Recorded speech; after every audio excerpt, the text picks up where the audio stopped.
নিবে কার প্রতি? যারা শুধু হত্যা করেছিল তারা নয়, এ দেশের মানুষ তার বাবার জন্য এক ফোঁটা চোখের পানি ফেলেনি, এই জন্য সমস্ত মানুষ তার শত্রু হয়ে গেছিল।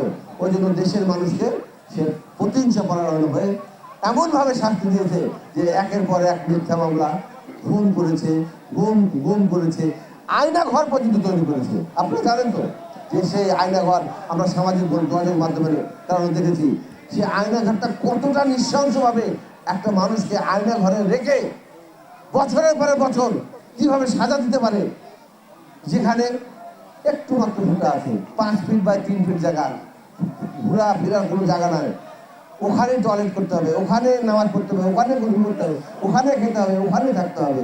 তাহলে সে হচ্ছে সবচেয়ে বড় স্বৈরশাসক। আমরা দোয়া করবো আমরা প্রতিহিংসা করার না হয়, তবে তার যেন বিচার হয়।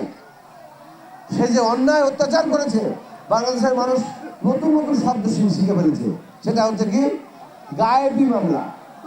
আরে ভাই, একটা ঘটনা ঘটলে তার মামলা হতো, কিন্তু ঘটনা না ঘটলেও মামলা হয়েছে আমাদের সমস্ত নেতাকর্মীদের নামে। সে কি বিএনপি হোক আর অন্যান্য রাজনৈতিক দলই হোক, তার বিরোধী মত হলেও অন্যান্য শ্রেণী পেশার মানুষকেও সে একইভাবে হচ্ছে শত্রু মনে করে তাদের বিরুদ্ধে এভাবে মিথ্যা মামলা দিয়ে বাড়ি দখল করে, কারো হচ্ছে পানের বরজ দখল করে, পুকুর দখল করে, ব্যবসা দখল করে, এই সমস্ত করে হচ্ছে তারা কি করেছে। আমরা আজকে যেন ওই রকম প্রতিহিংসা পরায়ণ না হয়ে যায়, এই জন্য মহান রাব্বুল পাক আল্লাহর মিলাদের দরবারে আমরা দোয়া চাইব।